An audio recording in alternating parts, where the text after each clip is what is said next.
My FPL Game Week 10 team selection with one of my free transfers already confirmed. We're going to take a look at who I am bringing in for João Pedro and a couple of ideas I have for players that I have set my sights on in my midfield and in my defense. Possibility of a -4. We also will look at, other captaincy options just because I don't think Haaland may be the strongest option. Yes, he is the safest option this week, but I still don't think he's the best option this week. So we're also going to look at all this in this FPL video.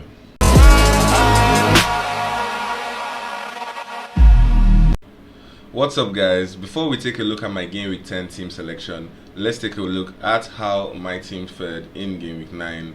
Honestly, I don't think it could have gone any worse than it did. In Game Week 9, my team scored a total of 36 points. I did not expect... honestly, I feel like the whole Van de Ven train is getting really irritating at this point, because I've had him from the first game week, and the both times that I did decide to bench him were times he returned his biggest haul so far this season. In my team, I think I just had Raya, Gabriel as the only players to have actually returned substantial points. Raya returned a clean sheet, obviously. Gabriel getting an assist in that game against Crystal Palace, and also keeping a clean sheet. Aside from that, I had Munoz who scored 2 points, Kudus who scored 3 points, Saka scoring 3 points. Of course, when I decide to take Salah out of my team, he goes and scores a goal, although they lost the match, but he does finally get something after weeks of holding him and not getting anything from him. I have started Van de Ven week in, week out, and the 1 week where I do decide to bench him, he returns 23 points on my bench. And that just sums up how that game week went, honestly, for, I believe, not just me, but a lot of FPL managers out there. Haaland also failed to deliver. He missed a really good chance in the first half to put City level in that game against Aston Villa. He also did score, but the chance got ruled out for offside, so that saw his goal scoring streak come to an end.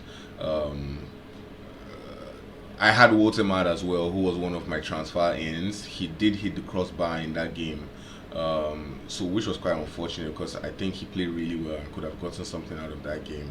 Kudus also, like I said, I usually don't expect so much from him. He just comes into the game and he is there. Usually he creates the chance that creates the goal, kind of thing, and it's really frustrating to watch most of the time. Reinders again returning 1 point. Semenyo not getting anything out of the game against Nottingham Forest. So it was a week that I'm glad we're way out of and way past. Like I said, 36 points, a red arrow back into 2.2 million, and it seems like a really tedious cycle right now. But we're going to try and look to get out of that rut and look at my Game Week 10 team selection. Still, I do feel confident with the way my team is, shaping up going forward. I like the transfers that I've brought in so far. Just a couple tweaks here and there, and I think my team should be set up a little bit better than I would have thought, actually, because I have been able to get a few 0.1, 0.2 here and there from price rises. So I think with the players that I'm planning to move around from now till at least game week 15 or game week 12, I should be able to set up my squad in a decent way to use my bench boost. So in game week 10, I'm going with Raya in goal. He's away at Burnley. Arsenal have just been the best side defensively in Europe's top 5 leagues. They have conceded 3 goals so far this season. And it is just a no-brainer having an Arsenal defensive asset currently in FPL. If you do not have an Arsenal defensive asset yet, honestly, it's on you. Honestly, I have Raya starting for me away at Burnley.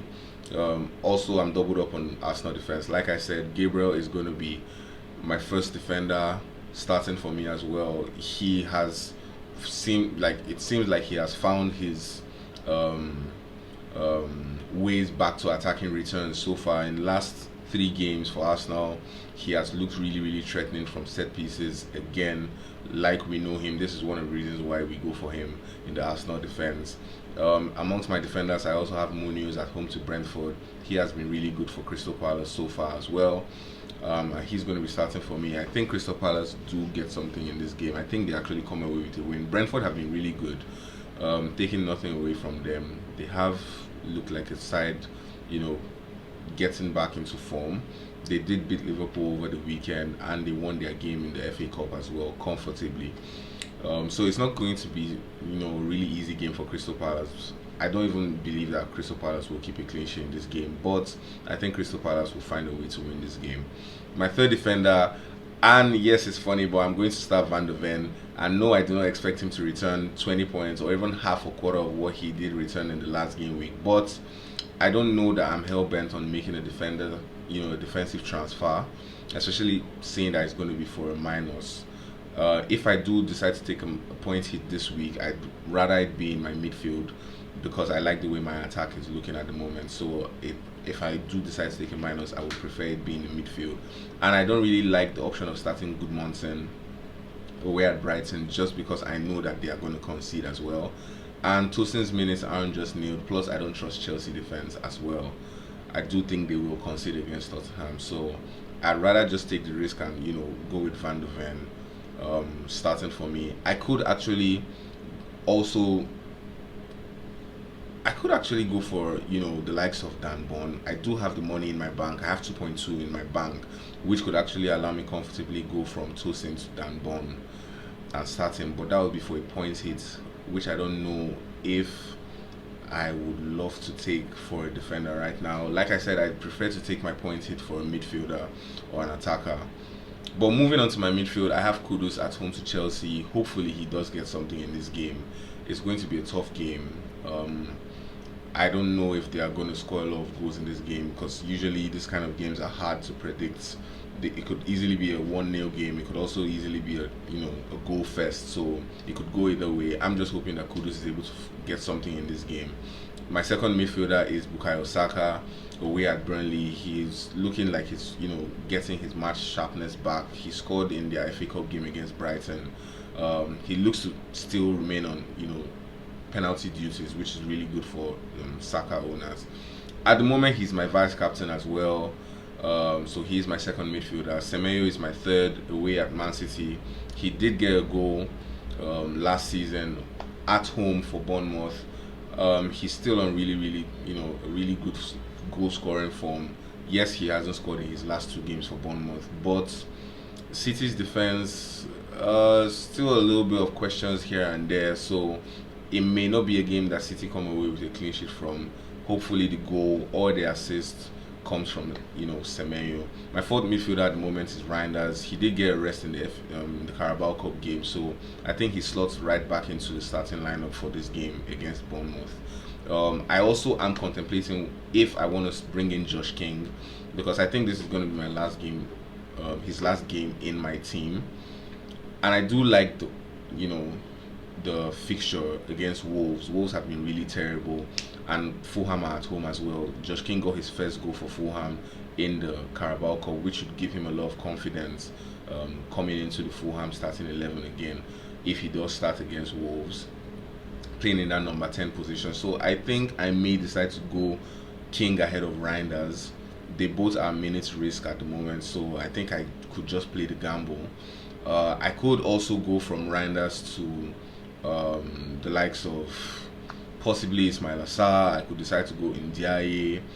These are a couple of options I have on my mind. I am actually looking at that Crystal Palace triple up just because I like the way their fixtures are also looking going forward.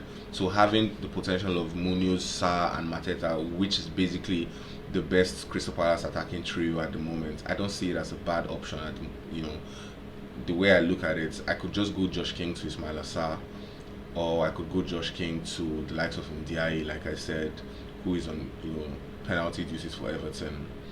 But yeah, this is what my midfield is. Up top, like I said, I already took out João Pedro and brought in Mateta, who is starting up front as my first attacker. My second attacker is going to be Erling Haaland, who my captain armband is currently on at home to Bournemouth. Haaland doesn't really have a terrific record against them. I think he has just a goal and an assist, or 2 goals and an assist against them in all his meetings since he came to the Premier League.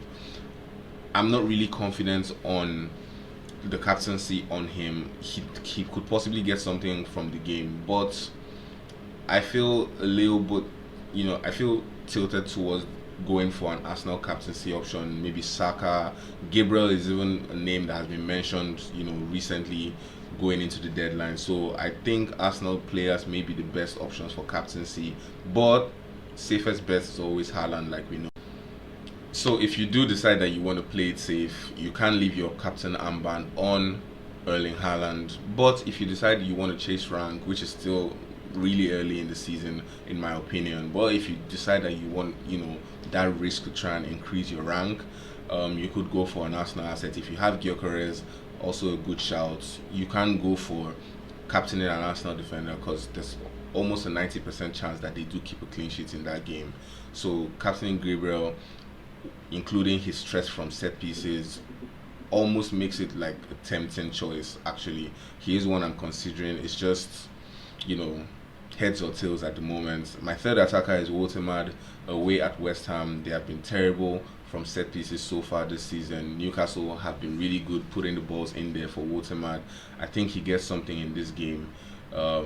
So he is my third attacker. Like I said, on my bench I have Dubravka, who is at home to Arsenal, Josh King at home to Wolves, Goodmanson away at Brighton, and Stolson away at Tottenham. Like I said, my captain is on Erling Haaland. My vice captain is on Saka. This may change as the deadline approaches. I also may make another transfer, taking a point hit.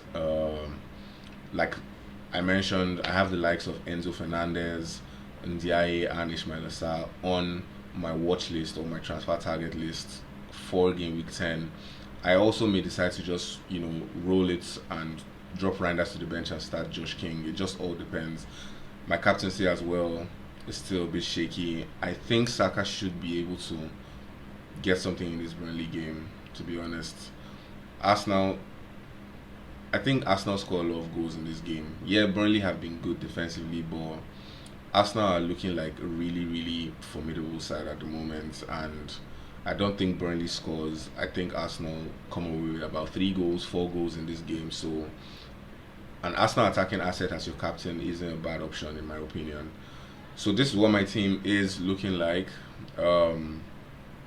Like I said, there may be a few changes to deadline. I will be posting what I think my changes are going to be on my Twitter page, so you can follow up there and keep updated. If you're new around here, the aim is 1,000 likes, and we're trying to get to 1,000 subscribers as well. If you've enjoyed the video, please like, share, leave a comment, and I'll do well to get back to it as quickly as I can. And as always, I will see you guys in the next FPL video.